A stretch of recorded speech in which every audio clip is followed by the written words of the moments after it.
Kematian Jenderal Iblis Yixi.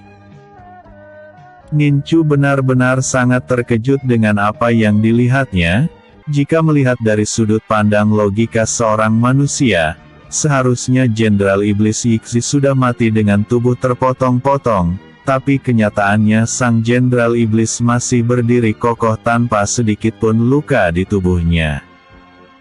Nincu kembali menyerang ke arah Jenderal Iblis Yixi, yang membuat pertarungan kembali terjadi. Nincu kembali mengeluarkan kekuatan pedang penguasa malam dengan teknik pedang pembelah semesta. Cahaya berbentuk bulan sabit secepat kilat melesat ke arah Jenderal Iblis Yixi, yang membuat tubuh sang jenderal terbelah menjadi dua bagian dan langsung tergeletak di tanah. Kembali Nincu dibuat heran dengan apa yang dilihatnya. Tubuh Jenderal Iblis Yixi kembali menyatu, dan tak terlihat adanya kelelahan di wajahnya walaupun telah lama bertarung dengannya. Nincu segera mencerna keadaan yang ada dengan semua keanehan yang telah terjadi di dalam pertarungannya itu. Nincu kemudian mengeluarkan kedua belas jarum emas yang dimilikinya.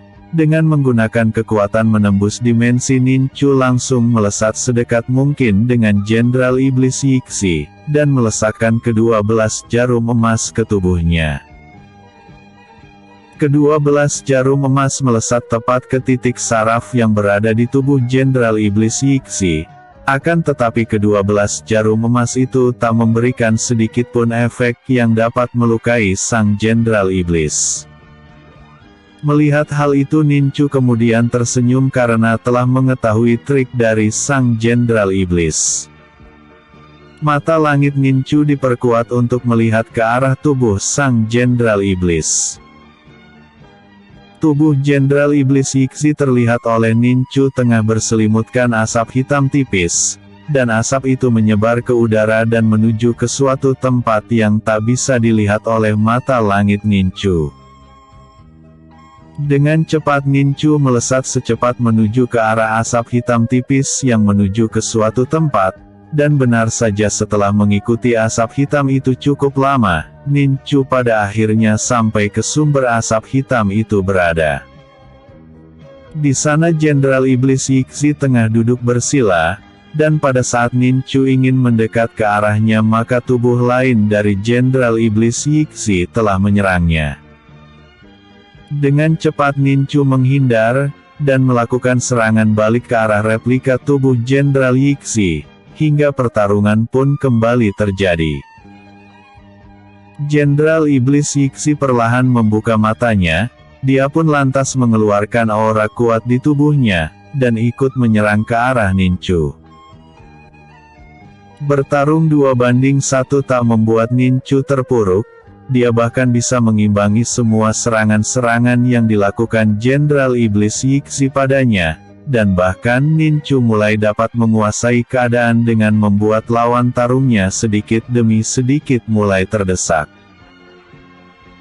Dengan menggunakan kekuatan teratai kaca ilahi, Nincu berhasil mendaratkan teratai kacanya ke arah tubuh replika Jenderal Iblis Yixi, yang membuat tubuh replika itu terhempas keras ke tanah dan tak lama kemudian meledak dan hancur menjadi debu seketika itu juga. Melihat hal itu, Jenderal Iblis Yixi langsung menancapkan pedangnya ke tanah, maka ribuan pedang berwarna merah menghujani Nincu bertubi-tubi, hingga Nincu berada di dalam hujanan pedang merah itu. Debu berterbangan di udara yang menutup pandangan mata saat pedang itu menghilang ke arah tubuh Nincu. Ha, akhirnya kau binasa di tanganku Nincu. Teriak Jenderal Iblis Yixi meluapkan kegembiraannya setelah seluruh pedang berhasil menuju ke arah Nincu. Tak disangka-sangka oleh Jenderal Iblis Yixi, dari dalam pekatnya debu yang menebar di udara, petir besar menyambar-nyambar dan tak lama kemudian Nincu muncul dengan mengambang di udara. Tubuh Nincu dilapisi armor pelindung dewa perang milik sang ayah, dan di telapak tangan kanannya tampak terlihat sebuah teratai emas dengan mengeluarkan kekuatan petir dari dalamnya. Belum sempat Jenderal Iblis Yixi hilang rasa keterkejutannya, tiba-tiba saja Ninchu menghilang dan muncul secara tiba-tiba di hadapan Jenderal Iblis Yixi dengan jarak yang cukup dekat, sambil mengarahkan teratai emas ke tubuh Jenderal Iblis Yixi. Melihat kekuatan besar dari bunga teratai emas yang menuju ke arahnya, Jenderal Iblis Yixi langsung mengerahkan seluruh kekuatan yang dimilikinya ke arah pedang berwarna merah yang berada di genggaman tangannya, untuk menahan serangan teratai emas yang dilepaskan Ninchu. Jenderal Iblis Yixi berteriak sekuatnya menahan tekanan yang sangat kuat dari teratai emas yang berbenturan dengan pedangnya. Namun sayang kekuatannya tak mampu untuk mengimbangi kekuatan teratai emas itu, hingga pedang yang ada di genggaman tangannya patah menjadi dua bagian. Patahnya pedang iblis neraka membuat teratai petir milik Ninchu dengan kuat menghantam tubuh Jenderal Iblis Yixi, yang membuat sang jenderal merasakan jika tubuhnya luluh lantak bagaikan terhantam ribuan petir besar. Hanya sesaat sang jenderal dapat bergerak, dan tak lama kemudian lengkingan kecil dari mulutnya mengiringi kematiannya.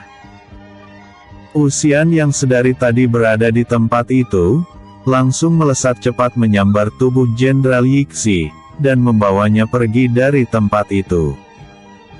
Wuxian menghentikan pelariannya, dan menatap ke arah mayat Jenderal Iblis Yixi. Kau telah lama menjadi Jenderal Iblis yang berkuasa, sudah saatnya kau jatuh dan menjadikan aku yang merupakan wakilmu, sebagai Jenderal Iblis baru yang menguasai seluruh armada tempur iblis, ucap Wuxian.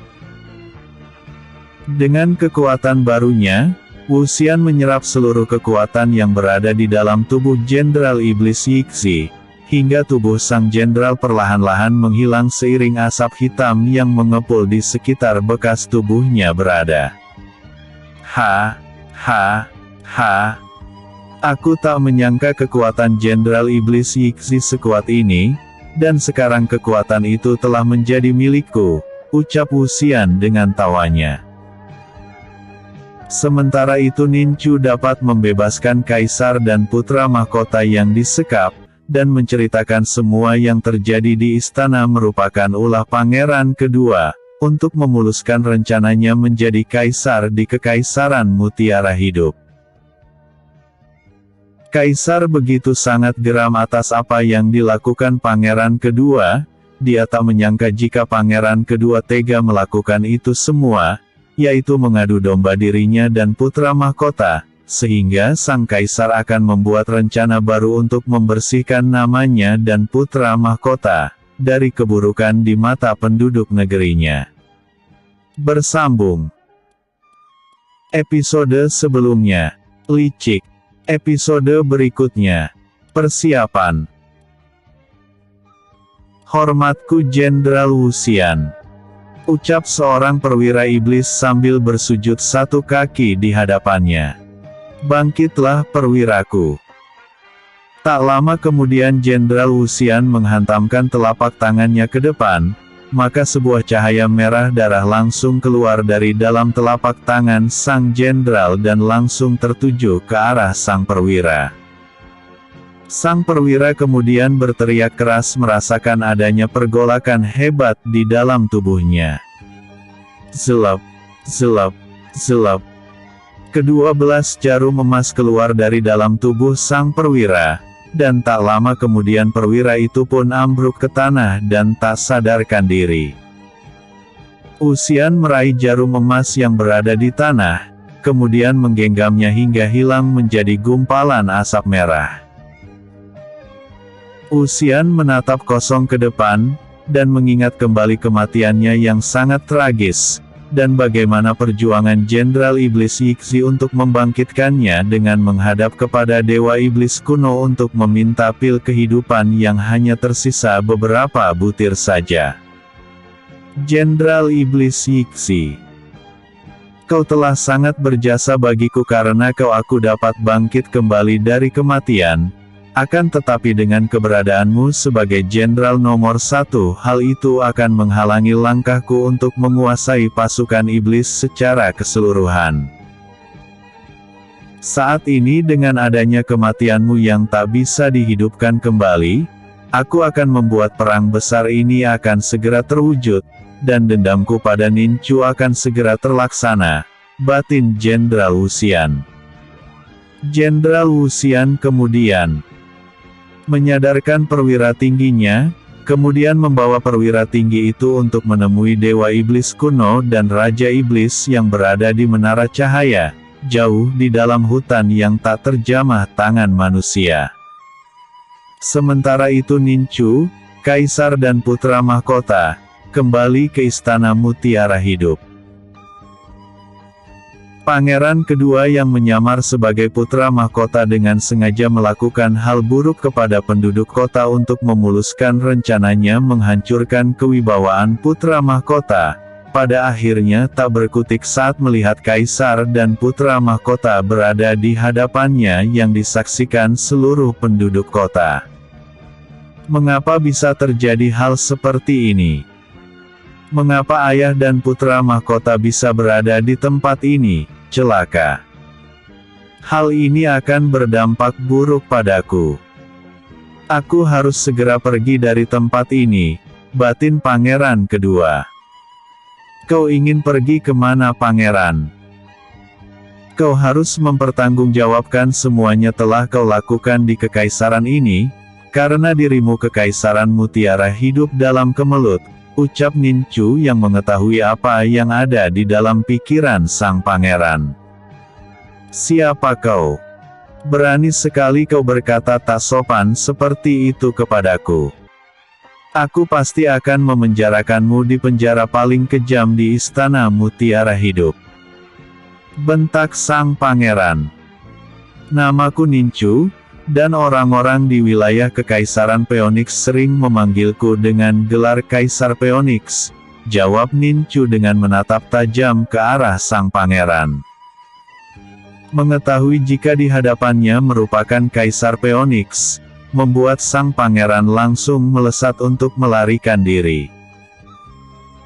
Tapi langkahnya segera terhenti saat melihat jika armada tempur Kekaisaran Istana Mutiara sudah telah mengepungnya dari segala arah, yang membuatnya langsung tertawa terbahak-bahak saat melihat sang ayah telah berdiri di hadapannya. Ayah, akhirnya kau telah mengetahui semua rencanaku, dan aku mengakui kekalahanku hari ini, ucap pangeran kedua. Mengapa kau melakukan hal ini putraku? Bukankah aku telah memperlakukanmu dengan baik sebagai seorang pangeran di kekaisaran ini? Jawab sang kaisar. Aku juga merupakan putramu, aku juga menginginkan menjadi seorang kaisar di negeri ini.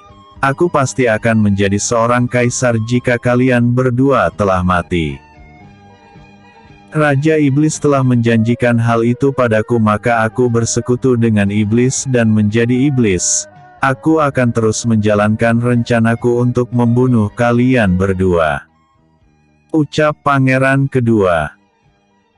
Perubahan terjadi di tubuh sang pangeran, tubuhnya kini berubah menjadi 3 kali besar tubuhnya, muka sang pangeran menjadi sangat menyeramkan dengan 2 tanduk yang berada di atas kepalanya. Tak hanya itu, tubuhnya pun mengeluarkan aura yang sangat kuat dan menindas. Pangeran yang telah berubah menjadi iblis itu langsung menyerang ke arah sang kaisar yang berada di hadapannya. Ribuan anak panah langsung hujam tubuh sang pangeran, akan tetapi tak ada satupun dari anak panah dari para prajurit Istana Mutiara Hidup mampu untuk melukai tubuhnya.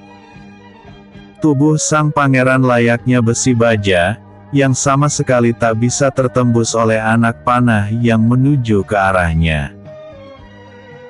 Melihat pangeran kedua akan melukai Kaisar Istana Mutiara Hidup, Ninchu segera menuju ke arahnya dan menancapkan sebuah jarum emas ke tubuh sang pangeran, hingga jarum emas itu menghilang ke dalam tubuh sang pangeran. Tak hanya itu, Ninchu juga menghantamkan tinju naga giok ke tubuh sang pangeran, hingga sang pangeran tersungkur dan bergulingan di tanah.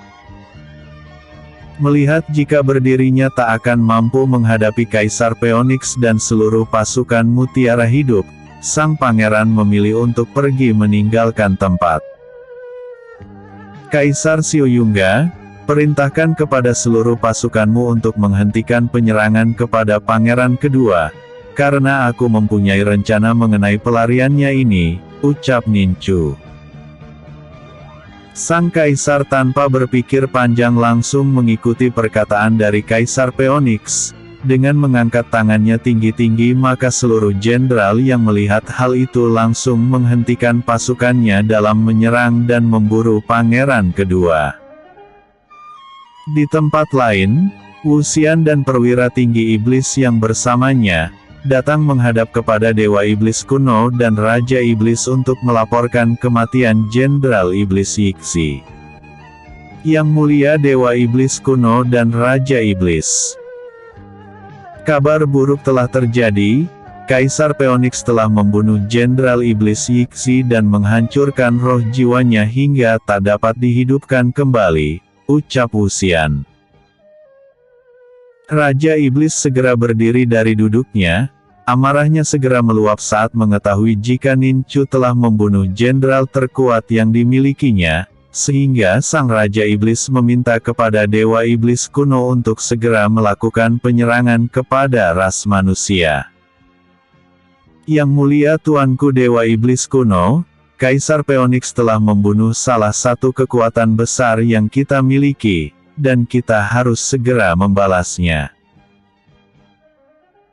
Kekuatan kita saat ini telah mencapai puncak maksimal, sehingga tak ada alasan bagi kita untuk tak menyerang ras manusia. Biar bagaimanapun saat ini kita harus secepatnya menguasai alam dunia untuk mendirikan kerajaan besar di sini, dalam upaya melanjutkan penyerangan ke Nirwana untuk menguasainya, ucap Raja Iblis. Tiba-tiba saja pembicaraan di dalam ruangan itu terhenti, saat melihat pangeran kedua dengan tubuh iblisnya masuk ke dalam ruangan pertemuan. Hormatku yang mulia, rencanaku untuk menguasai istana mutiara hidup gagal, semua itu karena adanya Kaisar Phoenix yang membantu untuk menggagalkannya, ucap pangeran kedua. Sesaat Dewa Iblis kuno menatap tajam ke arah pangeran kedua, dan dia pun segera berdiri dari tempatnya berada kemudian melesat ke arah pangeran kedua dan menghantamkan telapak tangannya ke dada sang pangeran, hingga sebuah jarum emas seketika itu keluar dari dalam tubuhnya. Dewa Iblis kuno kemudian mengambil jarum emas yang tergeletak di lantai ruangan itu, kemudian dia pun berkata, Kaisar Phoenix telah mengetahui keberadaan menara cahaya, dan tak ada alasan lagi bagi kita untuk tidak melakukan peperangan dengannya. Raja Iblis kumpulkan seluruh pasukan iblis untuk segera melakukan penyerangan ke Istana Phoenix, karena jika Kekaisaran Phoenix bisa kita kalahkan maka seluruh kekaisaran yang berada di alam dunia ini akan takluk kepada kita, ucap Dewa Iblis kuno. Baik yang mulia Dewa dan Iblis kuno, aku akan menyiapkan armada tempur darat, udara dan air untuk segera melakukan penyerangan ke Istana Phoenix, jawab Raja Iblis. Wuxian, saat ini kau akan kuangkat menjadi jenderal tertinggi iblis untuk menggantikan Jenderal Iblis Yixi yang telah mati, bantu Raja Iblis untuk memimpin pasukan penyerangan, perintah Dewa Iblis kuno kembali. Baik yang mulia, titahmu akan segera kulaksanakan, ucap Jenderal Iblis Wuxian. Dan kau pangeran kedua, bawa pasukan iblis yang telah dipersiapkan khusus untuk menguasai Istana Mutiara Hidup, hancurkan dan bunuh semua petinggi istana serta orang-orang yang berada di Akademi Bulan Suci jika ada yang menentangmu, jika yang tak menentangmu bawa mereka semua untuk melakukan penyerangan ke istana Phoenix, ucap Dewa Iblis kuno. Baik yang mulia, aku akan menjalankan tugas itu, ucap pangeran kedua. Bersambung. Episode sebelumnya, kematian Jenderal Iblis Yixi. Episode berikutnya, strategi Kekaisaran Phoenix. Di Istana Mutiara Hidup, Ninchu kini dapat mengetahui lokasi menara cahaya tempat keberadaan Dewa Iblis kuno berada. Semua itu karena jarum emas yang berada di tubuh pangeran kedua dibiarkan berada di sana saat pelariannya, yang sengaja dibiarkan untuk mengetahui keberadaan lokasi tempat keberadaan Dewa Iblis kuno berada. Di hadapan Kaisar Xiao Yunga dan Putra Mahkota, Ninchu memanggil seluruh pengikutnya yang berada di wilayah Kekaisaran Mutiara Hidup, dengan menggunakan simbol dewa dan kontrak darah yang ada di tubuh mereka semua, guna menyusun rencana menghadapi peperangan yang sebentar lagi akan terjadi. Karena diketahuinya keberadaan Dewa Iblis kuno pasti akan membuat Dewa Iblis kuno dan Raja Iblis bereaksi. Seluruh pengikut Ninchu kini berada di hadapannya dalam bentuk manusia. Mereka semua memberi hormat pada Ninchu. Kaisar dan Putra Mahkota begitu sangat terkejut melihat semua pengikut Ninchu. Mereka berdua tak menyangka jika Kaisar Phoenix memiliki banyak pengikut kuat, yang memiliki kekuatan tak terbatas. Kedua petinggi Istana Mutiara Hidup memilih diam, dan mendengarkan apa rencana Ninchu bagi istananya. Hari ini para iblis pasti akan melakukan mulai mempersiapkan pasukan kuat yang dimilikinya, dan tentunya salah satu kekuatan terbesarnya merupakan kebangkitan pasukan Dewa Iblis kuno, karena keberadaan Menara Cahaya yang merupakan tempat keberadaan Dewa Iblis kuno dan Raja Iblis, telah ku ketahui keberadaannya. Mereka pasti akan menjadikan Kekaisaran Phoenix sebagai tujuan penyerangan pasukan iblis secara besar-besaran, karena Kekaisaran Phoenix merupakan kekaisaran terbesar dan terkuat di alam dunia. Para iblis akan beranggapan jika dapat menaklukkan Kekaisaran Phoenix, maka kekaisaran besar yang ada di alam dunia pasti akan mudah ditaklukkan. Untuk itu aku akan membawa kalian semua kembali ke Istana Phoenix, dalam menyusun rencana peperangan besar dengan para iblis. Leon dan sepasang kadal bulan akan tetap berada di Kekaisaran Mutiara Hidup, untuk membantu Kaisar dan Putra Mahkota dalam menghadapi serangan dari Pangeran kedua, ucap Ninchu. Tuan Muda, kami akan melaksanakan perintah, dan tak akan membiarkan Pangeran kedua untuk dapat menguasai Istana Mutiara Hidup, jawab Leon mewakili sepasang kadal bulan. Ninchu menganggukkan kepalanya mengiyakan perkataan Leon. Ninchu kemudian berjalan ke arah Kaisar dan Putra Mahkota sambil berkata, "Aku akan meninggalkan 3 pengikutku untuk membantu istana ini dari serangan Pangeran kedua yang telah menjadi iblis. Aku tak ingin kau berbelas kasih kepada Pangeran kedua walaupun dia adalah putramu sendiri," ucap Ninchu. "Yang mulia Kaisar Phoenix, aku pasti akan membunuh Pangeran kedua walaupun dia adalah putraku. Aku tak ingin dengan keberadaan Pangeran kedua yang telah menjadi iblis, akan menghancurkan peradaban manusia yang berada di Kekaisaran Mutiara Hidup," jawab sang Kaisar.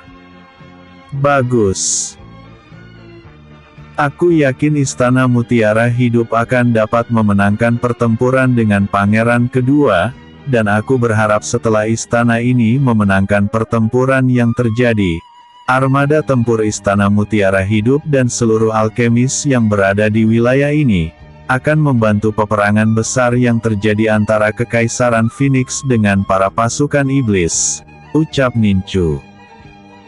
"Kami semua pasti akan membantu Kekaisaran Phoenix dalam perang besar itu," jawab Kaisar Xiaoyunga. Setelah semua pembicaraan berakhir, Ninchu dan seluruh pengikutnya mohon diri untuk kembali ke wilayah Kekaisaran Phoenix hari itu juga. Di hadapan Kaisar dan Putra Mahkota, Ninchu dan seluruh pengikutnya kini menghilang tanpa bekas. Di Istana Phoenix, para petinggi Kekaisaran besar satu persatu telah tiba di sana. Kaisar Istana Awan, Kaisar Istana Kekaisaran Cahaya Naga, Kaisar Istana Orji, Pangeran Istana Sihir dan Raja Istana Bawah Lautan telah datang untuk bergabung dalam peperangan besar yang akan terjadi. Di dalam pertemuan antara para petinggi Istana Phoenix dan 5 pemimpin Kekaisaran Besar, Ninchu juga menghadirkan Ketua Menara Bulan, Kaisar Matahari dan putrinya, serta leluhur Lu Ying untuk dapat membantu memutuskan rencana besar yang akan dibuat.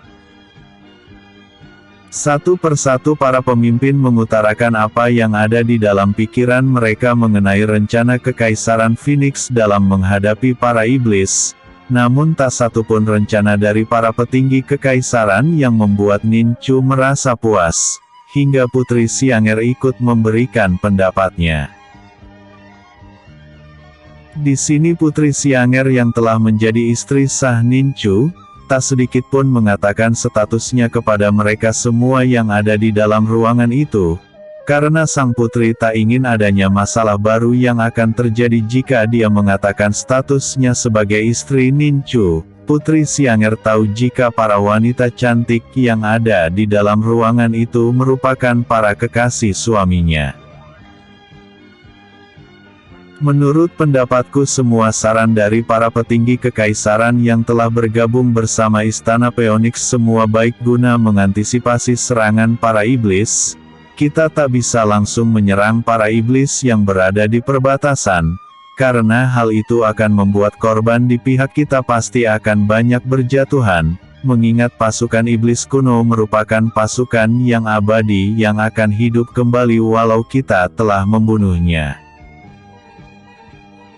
Ada baiknya kita pancing mereka untuk masuk ke wilayah Kekaisaran Phoenix, yang di sana telah dibuat segel kurungan bagi para iblis, sehingga para pasukan Dewa Iblis kuno sebagian besar dapat terkurung di dalam segel kurungan tersebut.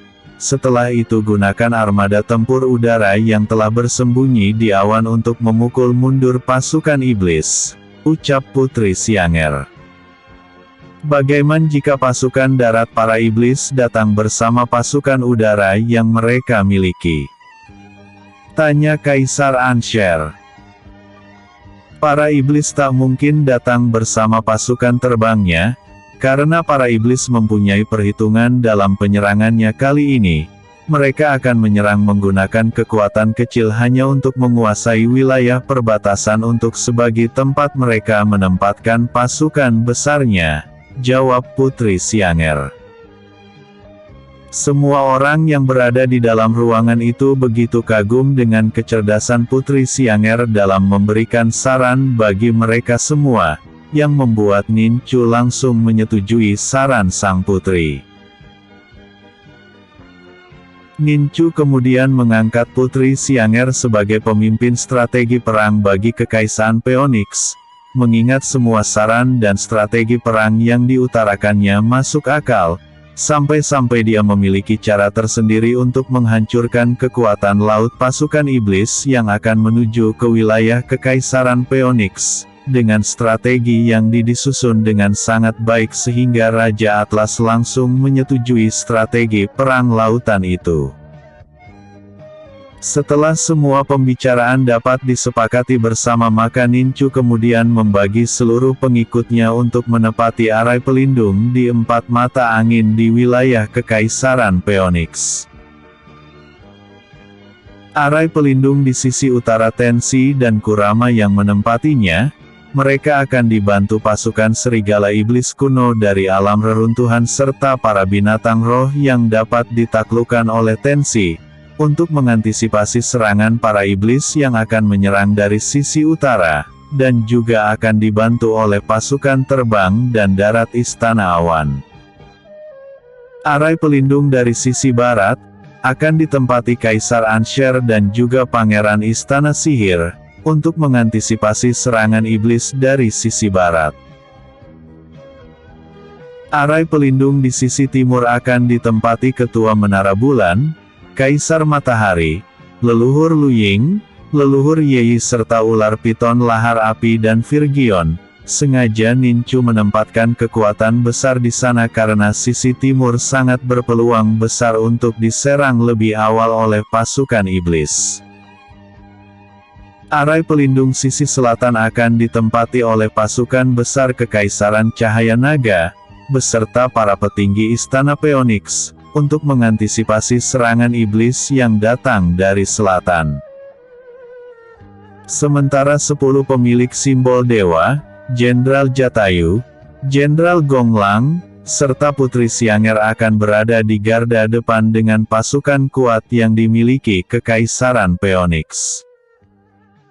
Sementara penasehat Biao akan membuat segel kurungan di perbatasan, bersama beberapa perwira tinggi dan jenderal perang yang dimiliki Kekaisaran Phoenix. Bersambung. Episode sebelumnya. Persiapan. Episode berikutnya. Perang 1. Malam hari pun tiba, langit cerah dipenuhi bintang berkelap-kelip di angkasa. Seluruh pasukan Phoenix telah berada pada posisi mereka masing-masing, dalam menghadapi penyerangan besar para iblis yang bisa saja terjadi tiba-tiba. Di perbatasan secara tak disangka-sangka para iblis mulai menyerang, yang membuat suasana di perbatasan begitu mencekam karena sebagian besar pasukan Phoenix tengah berperang melawan para iblis. Suara senjata menghiasi suasana malam di perbatasan. Para komandan pasukan yang telah mendapatkan arahan sebelumnya dalam strategi perang yang diterapkan Kaisar Phoenix, menyuruh pasukannya untuk segera mundur masuk ke dalam wilayah kekaisaran. Kini pasukan Phoenix seperti terdesak oleh serangan para iblis, yang membuat para jenderal iblis terus memburu pasukan Phoenix yang telah kocar-kacir itu. Setelah sebagian besar pasukan iblis telah masuk ke dalam wilayah Kekaisaran Phoenix, maka tanpa diduga-duga oleh para jenderal iblis dan pasukannya, segel yang dipasang di tanah oleh Biao dan para pasukannya aktif, sehingga sebagian besar pasukan iblis yang masuk ke wilayah Kekaisaran Phoenix terkurung di dalam segel berbentuk tabung yang kokoh dan sangat kuat. Cepat tarik mundur pasukan, karena tempat ini telah dipasang perangkap. Teriak salah seorang jenderal iblis yang memimpin pasukan iblis dalam penyerangan masuk ke dalam wilayah Kaisaran Phoenix. Pasukan iblis yang mencoba mundur kini harus mengalami kehancuran, setelah pasukan pemanah yang berada di atas punggung elang putih raksasa menghujani mereka semua dengan anak panah yang dilepaskan dari udara. Banyak pasukan iblis mati dalam penyerangan itu, yang membuat para iblis gagal untuk merebut wilayah dalam menempatkan pasukannya di sekitar perbatasan Kekaisaran Phoenix. Di Menara Cahaya, Raja Iblis begitu murka mengetahui seluruh pasukan yang diterjunkan untuk merebut wilayah di sekitar perbatasan Kaisaran Phoenix mengalami kegagalan, membuatnya mengeluarkan sumpah serapah yang tak henti-hentinya kepada seluruh jenderal telah gagal dalam penyerangan itu. Jenderal Digos, Jenderal Muras. Bagaimana kalian sebodoh itu dapat terperangkap dalam jebakan para pasukan Phoenix? Tanya Raja Iblis. Maafkan kami yang mulia Raja Iblis, karena melihat pasukan Kekaisaran Phoenix di perbatasan telah kami pukul mundur, membuat kami semua tak terpikirkan oleh jebakan segel yang berada di wilayah Kekaisaran Phoenix. Sehingga sebagian besar pasukan yang kami bawa pada akhirnya terjebak di dalam segel yang berada di sana. Sudahlah Raja Iblis, ini baru permulaan saja dan prajurit kita hanya sebagian kecil yang tertangkap oleh mereka. Ini merupakan hal kecil dan tak akan berpengaruh besar kepada pasukan kita, hanya saja kita harus lebih berhati-hati lagi karena aku yakin di sana terdapat ahli strategi yang mampu untuk membuat pertahanan yang kuat bagi Kekaisaran Phoenix, timpal Dewa Iblis kuno. Aku mengerti Yang Mulia. Apakah kita akan menyerang kembali malam ini juga dengan memakai armada tempur besar yang kita miliki? Tanya Raja Iblis. Bukan malam ini, melainkan besok pagi. Kita akan menyerang mereka secara besar-besaran dari 4 penjuru mata angin. Untuk itu kau harus mempersiapkan seluruh pasukan besar yang kita miliki dari 4 penjuru mata angin dalam sekali serangan besar-besaran. Aku sendiri akan menyerang dari depan dengan menggunakan kekuatan besar pasukan Dewa Iblis kuno, karena aku menginginkan secepat mungkin Kekaisaran Phoenix dapat kita taklukkan, jawab Dewa Iblis kuno. Mendengar perintah Dewa Iblis kuno, Raja Iblis segera memerintahkan para jenderalnya untuk kembali memecah pasukan besar dalam penyerangan dari 4 penjuru mata angin, sementara pasukan Iblis Udara akan menghancurkan semua segel yang ada di darat sebelum pasukan masuk ke wilayah Kekaisaran Phoenix. Sementara itu para komandan pasukan melaporkan kepada penasehat Biao tentang kemenangan prajurit perbatasan, dan berhasil menyegel ribuan prajurit iblis di dalam kurungan segel. Apa yang akan kita lakukan dengan seluruh iblis yang berada di perbatasan, yang telah terjebak di dalam segel? Tanya komandan prajurit. Yang kita sekap itu bukanlah pasukan iblis kuno yang abadi, melainkan pasukan dari Raja Iblis yang melakukan penyerangan. Ada baiknya kalian memusnahkan mereka semua, ucap penasehat Biao. Baik penasehat, ucap komandan prajurit perbatasan. Setelah itu, prajurit perbatasan itu segera pergi meninggalkan penasehat Biao, untuk segera melaksanakan perintah sang penasehat. Pagi hari pun tiba, beberapa prajurit yang merupakan prajurit yang memantau pergerakan pada iblis, menyampaikan jika ada pergerakan pasukan iblis secara besar-besaran kepada Kaisar Phoenix, dan tentunya hal itu membuat Kaisar Phoenix segera menyiagakan pasukannya di segala sisi. Sementara itu Kaisar Phoenix sendiri memimpin pasukannya untuk menyambut datangnya pasukan iblis kuno dan Dewa Iblis kuno-kuno. Dewa Iblis kuno kini berada di hadapan Nincu dengan pasukan iblis kuno yang ada di belakangnya. Nincu yang telah memakai perisai Dewa Perang peninggalan sang ayah, dengan gagah perkasa menemui Dewa Iblis kuno. Dewa Iblis kuno dan Nincu sama-sama mengambang di udara, dan tak lama kemudian negosiasi pun terjadi. Kaisar Phoenix. Perang besar ini akan menentukan siapa yang akan menjadi penghuni di alam dunia.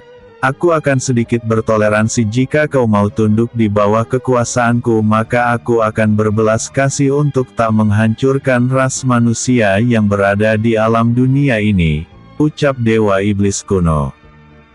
Ha. Jangan bermimpi untuk dapat menguasai alam ini selama aku masih hidup. Aku takkan pernah gentar sedikitpun menghadapi pasukan besarmu, karena aku takkan membiarkan para iblis menguasai alam dunia, jawab Nincu dengan tegas. Pada akhirnya kesepakatan tak terwujud dalam perbincangan kecil di antara keduanya, hingga perang besar pun meletus. Pasukan Dewa Iblis kuno langsung menyerang ke arah pasukan Kekaisaran Phoenix, dan sebaliknya pasukan Phoenix menyerang balik dan pada akhirnya perangan besar di antara mereka terjadi.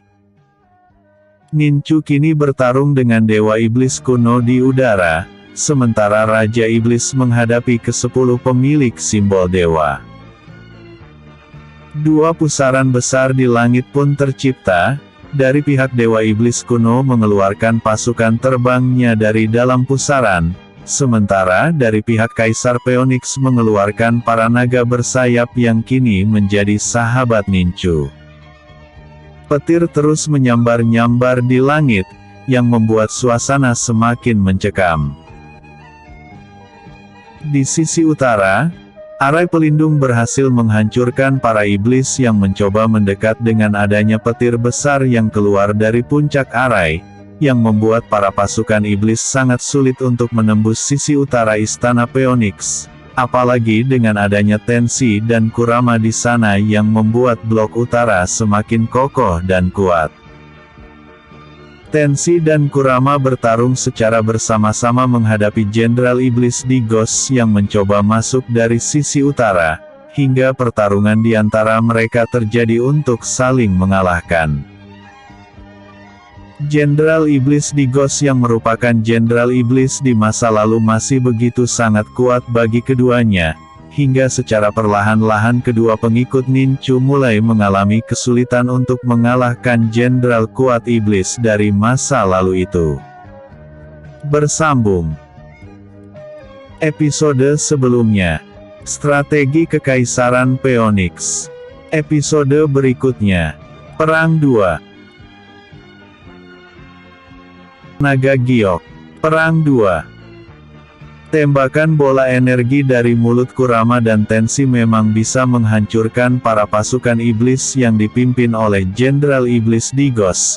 Akan tetapi tak bisa melukai sang jenderal yang kini terus memburu mereka berdua dengan ratusan pedang yang berterbangan di udara. Teknik pedang terbang Jenderal Iblis Digos benar-benar membuat keduanya pontang-panting dibuatnya. Di mana mereka menghindar maka di situ selalu ada pedang terbang yang memburu mereka, sehingga di tubuh kedua binatang surgawi itu banyak terdapat luka-luka akibat sayatan pedang terbang Jenderal Iblis Digos. Di tempat lain, 10 pemilik simbol dewa berhasil memporak-porandakan pasukan iblis yang dipimpin Raja Iblis. Formasi yang berupa pagoda dewa telah membuat banyak iblis terserap masuk ke dalam pagoda, dan begitupun dengan Raja Iblis juga ikut terserap ke dalam pagoda yang membuat tubuhnya makin lama makin terkikis, menahan daya sedot yang sangat kuat dari dalam pagoda dewa yang terbentuk. Dewa Iblis kuno, bantu aku, ucap Raja Iblis sambil menahan daya sedot yang sangat kuat dari pagoda dewa. Dewa Iblis kuno yang tak ingin Raja Iblis yang merupakan tangan kanannya mati terserap ke dalam pagoda, segera memecah tubuhnya menjadi dua bagian, yang satu terus bertarung melawan Nincu, dan yang satunya lagi segera mengeluarkan kekuatan rantai jiwa iblis neraka. Dua buah rantai melesat cepat ke arah dua orang pemilik simbol dewa yang lagi membentuk formasi. Serangan mendadak itu sama sekali tak diduga oleh pemilik simbol dewa, hingga zap, zap. Dewi Giok dan Zurui tertembus rantai jiwa iblis neraka yang membuat mereka berdua seketika itu terkapar di tanah. Zheng Yi begitu murka dan langsung mengarahkan panah surgawinya ke arah Dewa Iblis kuno, yang membuat anak panahnya melesat cepat dan tepat menancap ke arah jantung replika Dewa Iblis kuno, sehingga replika Dewa Iblis kuno langsung menghilang saat itu juga. Dewi Giok dan Zurui sesaat memuntahkan darah segar dari mulutnya, dan tak lama kemudian mereka berdua tewas seketika. Hilangnya dua anggota pemilik simbol dewa, membuat mereka tak bisa lagi membentuk formasi pagoda dewa, sehingga mereka harus bertarung dengan Raja Iblis yang mulai pulih dari serangan pagoda dewa yang menimpanya. Pertarungan antara Raja Iblis dan kedelapan pemilik simbol begitu sengit, Raja Iblis mampu untuk mengimbangi serangan dari kelompok pembasmi iblis. Bahkan Raja Iblis mampu melukai Jenny dan Anchen yang membuat mereka berdua seketika itu juga kehilangan kesadarannya. Di tempat lainnya, Jenderal Jatayu dan Jenderal Gonglang yang telah merubah diri menjadi Raja Burung Dewa Surgawi dan Naga Emas, telah berhasil memporak-porandakan pasukan udara iblis kuno. Akan tetapi keadaan pasukan terbang Dewa Iblis kuno yang bisa kembali bangkit setelah kematiannya, membuat Jenderal Gonglang dan Jenderal Jatayu semakin lama semakin dibuat kesal dan kerepotan menghadapinya. Sementara itu di sisi lainnya, leluhur Yeyi dan leluhur Lu Ying telah berhasil meluluh lantakan pasukan iblis, sehingga leluhur Lu Ying meminta kepada Yeyi untuk membantu garda depan yang ditempati 10 pemilik simbol dewa, karena leluhur Lu Ying dapat merasakan jika ke-10 pemilik simbol dewa telah dalam masalah besar menghadapi Raja Iblis. Mendengar perkataan sahabat lamanya, Yeyi segera meninggalkan tempat pertempurannya dan menuju ke tempat di mana ke-10 pemilik simbol dewa berada. Saat melihat 2 orang pemilik simbol telah mati dan 2 lainnya terluka parah, membuat Yeyi langsung masuk ke dalam pertempuran dan menyerang Raja Iblis. Hadirnya Yeyi yang merupakan praktisi bela diri kuat, membuat perubahan yang sangat besar. Kini mereka mampu membuat Raja Iblis mulai terpukul mundur dengan keganasan kekuatan Dewa Ilahi yang juga dimiliki oleh Yeyi. Saat Raja Iblis mulai terdesak, Jenderal Wuxian dengan pedang merahnya langsung membantu Raja Iblis sehingga pertempuran itu kembali berimbang. Di angkasa, Dewa Iblis kuno yang tengah bertarung melawan Ninchu belum memperlihatkan siapa yang menjadi pemenang dari pertarungan itu. Rantai jiwa iblis neraka yang dimiliki oleh Dewa Iblis kuno, dapat ditepis dengan susunan gerbang semesta, yang membuat Dewa Iblis kuno semakin meningkatkan kekuatannya dalam menghadapi Kaisar Phoenix. Ninchu telah memakai kekuatan teratai petir miliknya, akan tetapi perisai rantai jiwa iblis neraka mampu untuk menahannya, sehingga mereka berdua berusaha sekuat tenaga untuk saling mengalahkan. Nun jauh di Kekaisaran Mutiara Hidup, pasukan Istana Mutiara Hidup mampu untuk menghancurkan pasukan iblis yang dipimpin oleh Pangeran Kedua. Leon dan Virgion masih sangat tangguh bagi Pangeran Kedua sehingga pertarungan yang terjadi membuat Pangeran Kedua terluka parah, dan di saat ketakberdayaan sang pangeran, Kaisar Xiaoyunga yang tak ingin ada yang membunuh putranya, langsung melesat ke arahnya dan menebaskan pedangnya ke leher Pangeran Kedua hingga kepala sang pangeran terlepas dari tubuhnya. Kaisar meratapi kematian putranya yang telah mati di tangannya sendiri, tapi semua harus dilakukannya karena Pangeran Kedua telah menjadi iblis. Setelah kemenangan besar Istana Mutiara Hidup menghancurkan para iblis yang dipimpin oleh Pangeran Kedua, maka Leon dan Virgion segera meminta izin untuk kembali ke Istana Phoenix. Setelah mendapatkan izin dari Kaisar Istana Mutiara Hidup, kedua pengikut Ninchu dengan cepat pergi ke Istana Phoenix. Setibanya di wilayah Kekaisaran Phoenix, keduanya sangat terkejut karena perang besar telah terjadi di sana, yang membuat mereka berdua melesat tinggi ke angkasa untuk mencari siapa yang pantas untuk mendapatkan bantuan dari mereka berdua. Leon, Tensi dan Kurama telah menghadapi Jenderal Iblis dan saat ini Tensi dan Kurama telah terluka. Ada baiknya kita membantu mereka untuk membinasakan Jenderal Iblis itu, ucap Virgion. Aku setuju dengan perkataanmu, ada baiknya kita membantu Tensi dan Kurama, jawab Leon. Mereka berdua kemudian menukik cepat ke arah Jenderal Iblis di Ghost yang tengah berdiri di hadapan Kurama dan Tensi yang sudah tak berdaya. Serangan yang sangat tiba-tiba itu sama sekali tak diduga oleh sang jenderal, yang membuat sang Jenderal Iblis terhempas jauh ke arah arai pelindung istana, dan saat sang jenderal kembali berdiri maka petir besar dari arai pelindung istana menghujam ke arah tubuhnya. Hanya sesaat sang jenderal iblis dapat bangkit berdiri, tak lama kemudian petir yang kedua kembali menerpa tubuh sang jenderal iblis, yang membuat tubuhnya hancur menjadi debu, maka berakhirlah hidup sang jenderal iblis oleh arai pelindung istana. Leon membantu Tensi dan Kurama dengan membawanya ke istana kekaisaran, sementara Virgion terus berjuang menghadapi para komandan iblis dan pasukannya, dalam sebuah pertempuran besar yang terjadi. Di tempat lain para alkemis istana Phoenix telah membawa Dewi Giok dan Zurui serta Jenny dan Anchen ke istana Phoenix.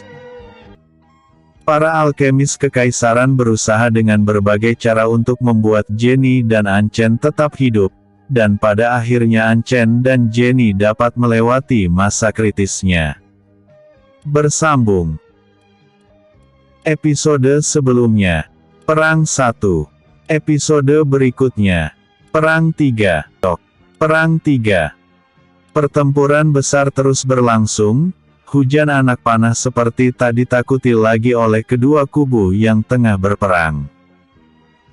Banyak korban telah berjatuhan di kedua belah pihak, termasuk tumbangnya beberapa jenderal Bliss dan para petinggi istana Phoenix dalam pertempuran besar itu. Raja Iblis telah mati di tangan Yi, namun keadaan Yi saat ini juga terluka parah dan nyawanya pun juga telah di ujung tanduk. Pemilik simbol dewa hanya menyisakan Aran dan Hyunzi yang masih bisa melanjut pertempuran, sementara yang lainnya kini terluka parah. Ninchu yang tengah bertarung melawan Dewa Iblis kuno telah mengeluarkan seluruh kemampuannya, yang membuat alam semesta berguncang hebat. Dewa Iblis kuno mengeluarkan ratusan rantai jiwa iblis neraka dan langsung menyerang ke arah Ninchu, dengan maksud untuk menghabisi Ninchu dalam serangan kuat yang dimilikinya itu. Melihat hal itu, dengan menggunakan kekuatan menembus dimensi Ninchu bergerak cepat ke arah Dewa Iblis kuno dan menghantamkan pedang penguasa malam ke arahnya. Tebasan semesta yang dilakukan Ninchu mampu ditangkis dengan tombak iblis yang berada di tangan Dewa Iblis kuno, yang membuat gelombang iblis kuat tercipta di udara. Gelombang kejut itu menyapu bersih semua yang berperang di udara, baik dari kubu Dewa Iblis kuno maupun dari kubu Istana Phoenix dan semua sekutunya. Seluruh pasukan yang berperang di udara seketika itu berjatuhan, terkena gelombang kejut yang terjadi sehingga membuat langit di wilayah Kekaisaran Phoenix bersih dari peperangan udara, yang menyisakan Dewa Iblis kuno dan Ninchu yang masih melakukan pertarungan. Ninchu yang melihat semua rantai jiwa iblis neraka yang berbalik kembali ke arahnya, sengaja membiarkan rantai-rantai itu menerpa tubuhnya. Namun saat sejengkal lagi rantai-rantai itu mengenai tubuh Ninchu, cahaya emas seketika itu keluar dari tubuh Ninchu yang membuat rantai jiwa iblis neraka tertahan di udara. Ninchu yang saat ini telah mengeluarkan seluruh kemampuannya, seketika itu juga mengerahkan kekuatan semesta abadi ke arah rantai-rantai yang tertahan di dekat tubuhnya. Alhasil kekuatan semesta abadi kini menuju ke arah Dewa Iblis kuno lewat perantara rantai jiwa neraka.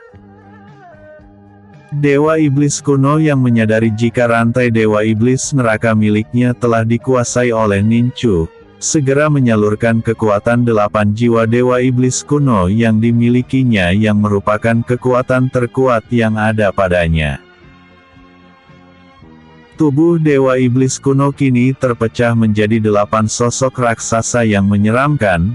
Kedelapan sosok itu menyatukan kekuatan dan mengarahkan kekuatan itu ke dalam rantai jiwa iblis neraka, sehingga kedua kekuatan saling beradu di dalam rantai jiwa iblis neraka, yang menyebabkan rantai-rantai itu hancur menjadi debu. Dewa Iblis kuno terhempas keras ke tanah akibat serangan mahadahsyat yang terjadi, sementara ketujuh sosok menyeramkan itu menghilang seketika. Melihat Dewa Iblis kuno tak berdaya di permukaan tanah, membuat Nincu langsung menghantamkan telapak tangan kanannya yang berisikan kekuatan semesta abadi dari jarak jauh.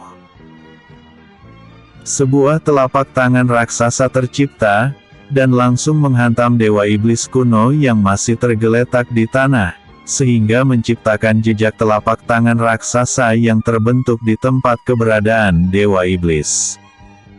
Mata langitnya, untuk memastikan keberadaan Dewa Iblis kuno yang telah berhasil dibuat tak berdaya. Melihat Dewa Iblis kuno masih hidup dan berada jauh di dalam tanah, Nincu kemudian menggabungkan kekuatan teratai nirwana dan kekuatan cahaya semesta, untuk mengakhiri hidup Dewa Iblis kuno. Tombak yang mengeluarkan cahaya emas dengan aura yang sangat kuat dan menindas tercipta dan kini berada di genggaman tangan Nincu. Dengan cepat tombak itu dilemparkan ke arah Dewa dan Iblis kuno. Petir besar mengiringi tombak itu menuju ke sasarannya. Pada akhirnya teriakan Dewa Iblis kuno mengakhiri perlawanannya, saat tombak semesta surgawi menghantam tubuh Dewa Iblis kuno yang membuat tubuh Dewa Iblis kuno terurai dan menghilang selamanya. Langit yang tadinya tertutup awan gelap, kini kembali cerah dengan memancarkan sinar matahari pagi. Para pasukan iblis kuno seketika itu lenyap setelah menghilangnya Dewa Iblis kuno dari alam dunia untuk selamanya. Para iblis yang telah kehilangan para pemimpinnya melarikan diri dari tempat itu. Para pasukan istana Phoenix yang ingin menghancurkan seluruh iblis yang ada di alam dunia mengejarnya dan langsung melakukan pembantaian. Nincu kemudian mengibaskan tangannya ke arah cincin ruang sang Dewa Iblis kuno, sehingga cincin itu melesat cepat ke tangan Nincu. Kemudian dengan gagah Nincu turun ke darat dan menemui para pemimpin pasukannya. "Penasehat Biao, bagaimana korban di pihak kita?" tanya Nincu. "Yei, Jenderal Gonglang, Kaisar Negeri Awan, Pangeran Sisio dan Putri Yinzi, Tensi, dan 5 pemilik simbol dewa telah mati, dan yang lainnya masih bisa diselamatkan," ucap penasehat Biao. "Siapa yang telah mati di antara 10 pemilik simbol dalam pertempuran ini?" tanya Nincu dengan rasa kegelisahan di hatinya. "Dewi Giok, Zurui, Zheng Yi, An Yue dan Putri Anti, dan kabar terbaru menyatakan jika Putri Xiang'er juga telah mati dalam perang besar ini," jawab penasehat Biao. Tubuh Nincu bergetar hebat saat mendengar kelima wanita yang telah mati merupakan wanita-wanita yang tengah dekat dengan dirinya, yang dijanjikan suatu hari kelak akan menikahi mereka semua. Nincu menyuruh penasehat Biao untuk segera membawa kelima wanita yang telah mati ke kamar pribadinya, dan menyuruh membawa para pemimpin pejuang yang telah mati ke balai pengobatan istana. Istana Phoenix berkabung, begitupun dengan Nincu saat ini tengah melihat wanita yang dicintainya tergeletak mati di dalam peti kaca di hadapannya. Nincu kemudian mengeluarkan isi di dalam cincin Dewa Iblis kuno, dan mendapati 7 butir pil kehidupan di dalamnya. Wajah Nincu kembali ceria melihat hal itu, karena dia bisa menghidupkan kembali kelima wanita yang dicintainya itu. Namun mengingat jika di balai pengobatan masih ada 7 sahabatnya yang telah mati, membuat wajah Nincu kembali bersedih. Nincu kemudian memanggil penasehat Biao ke kediamannya, dan di sana pun terjadi pembicaraan. "Aku ingin menghidupkan kembali mereka semua yang telah mati yang berada di balai pengobatan istana, dengan pil kehidupan yang kudapatkan dari cincin ruang Dewa Iblis kuno, ucap Nincu kemudian memberikan 7 buah pil kehidupan kepada penasehat Biao. Penasehat Biao menerima pil tersebut kemudian berkata, "Yang mulia, apa tak sebaiknya pil kehidupan ini diberikan kepada calon istri yang mulia?" tanya Biao. "Aku telah memutuskannya paman, dan aku ingin paman menjalankan perintahku," jawab Nincu. Penasehat Biao tak bisa membantah keinginan Nincu, lantas dia pun pergi meninggalkan tempat itu untuk menghidupkan kembali pemimpin pejuang yang ada di balai pengobatan istana. Bersambung. Episode sebelumnya. Perang 2. Episode berikutnya. Akhir perjalanan Nincu. Ekar Naga Giok. Akhir perjalanan Nincu. Nincu membuka portal menuju ke alam surgawi. Dia membayangkan kembali bagaimana keceriaan kelima wanita yang saat ini sudah tak bernyawa, sewaktu mereka semua berada di dalam alam surgawi. Nincu tak kuasa menahan kesedihannya karena dia telah gagal untuk menjaga kelima wanita yang saat ini telah tak bernyawa dan berada di dalam peti kaca. Di dalam kesedihannya itu, tiba-tiba saja Kaisar Langit, Dewi Yunsi sang ibu, Dewa Mulia, Dewa Agung dan Dewa Suci menampakkan diri di hadapan Nincu. Melihat kelima petinggi alam nirwana telah berdiri di hadapannya, Nincu segera menangkupkan kedua tangannya memberi hormat. "Hormatku ayah, ibu, dan 3 dewa pelindung nirwana," ucap Nincu. Kaisar Langit segera memeluk putranya sambil berkata, "Ayah bangga padamu putraku, hari ini kau membuktikan kepada kami semua jika kau mampu untuk membinasakan Dewa Iblis kuno, dan untuk itu sesuai janjiku kepadamu maka aku akan menjadikanmu Kaisar Langit untuk menggantikan posisiku," ucap Tin Yu. "Ayah, saat ini aku tak menginginkan kedudukan tinggi di nirwana, ayah bisa lihat. Kematian kelima wanita ini telah membuat kesedihan terdalam di hatiku, dan aku begitu sangat bersalah akan kematian mereka," jawab Nincu. "Putraku, kau tak usah terlalu bersedih karena ketiga dewa tertinggi nirwana bersama Kaisar Langit telah memutuskan untuk menghidupkan kembali kelima wanita yang akan mendampingimu di Istana Langit. Akan tetapi kau harus memenuhi 2 syarat dari kami," ucap Dewi Yunsi menggantung kalimatnya. "Apakah syarat itu ibu? Walaupun seberat apapun aku pasti akan melakukannya untuk menghidupkan kembali kelima wanita ini," ucap Nincu. Terlihat kelima petinggi nirwana tersenyum melihat keseriusan di wajah Nincu, dan tak lama kemudian Dewi Yunsi melanjutkan perkataannya. "Yang pertama kau harus menggantikan posisi ayahmu sebagai Kaisar Langit, dan yang kedua kau harus menikah dengan Dewi Bunga yang akan menjadi permaisuri Istana Langit, karena wanita berdarah murni seorang dewi yang pantas untuk menjadi permaisuri Istana Langit," ucap Dewi Yunsi. "Ibu, untuk syarat yang pertama aku pasti bisa melakukannya, namun untuk syarat yang kedua aku masih ragu apakah aku bisa melaksanakannya.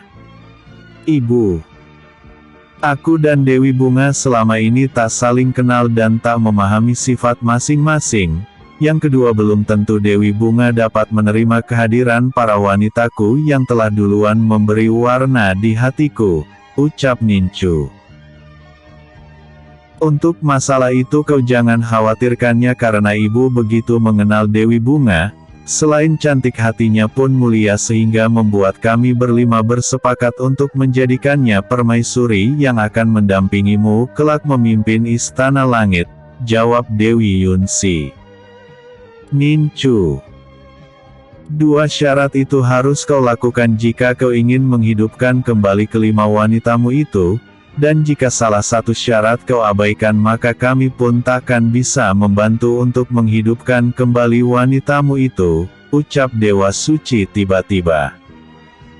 Nincu berpikir sejenak langkah apa yang harus dilakukannya, dan pada akhirnya dia menemukan solusi dalam masalahnya itu.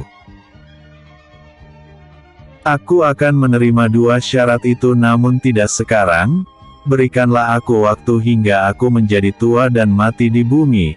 Ada dua wanita yang tak bisa kutinggalkan karena dia tak bisa hidup di nirwana karena memiliki darah manusia murni.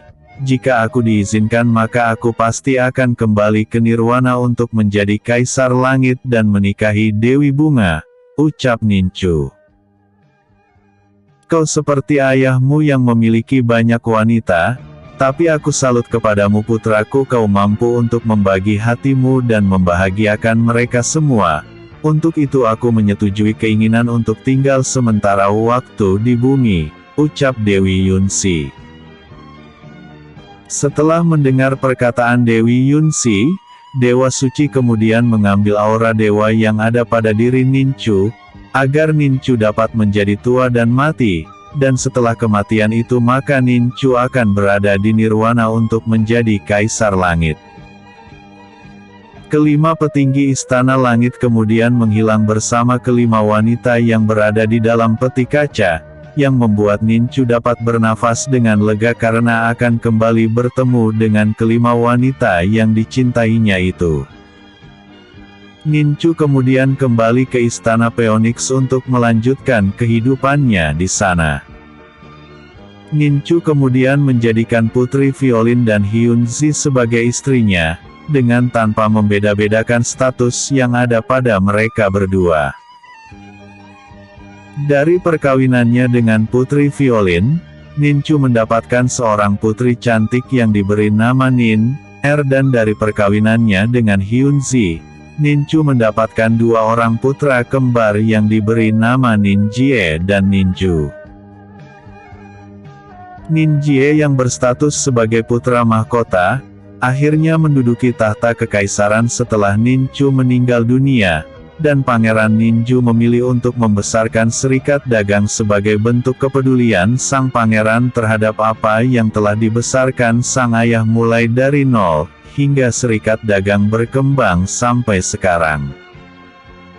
Putri Niner saat ini telah menerima pinangan putra mahkota Kekaisaran Awan, dan statusnya pun akan berubah menjadi permaisuri Istana Awan. Sementara itu, seluruh pengikut Nincu yang berupa binatang surgawi, dibawa oleh Nincu menuju ke nirwana agar dapat bersama dengan dirinya, dan mengganti status mereka sebagai binatang dewa surgawi.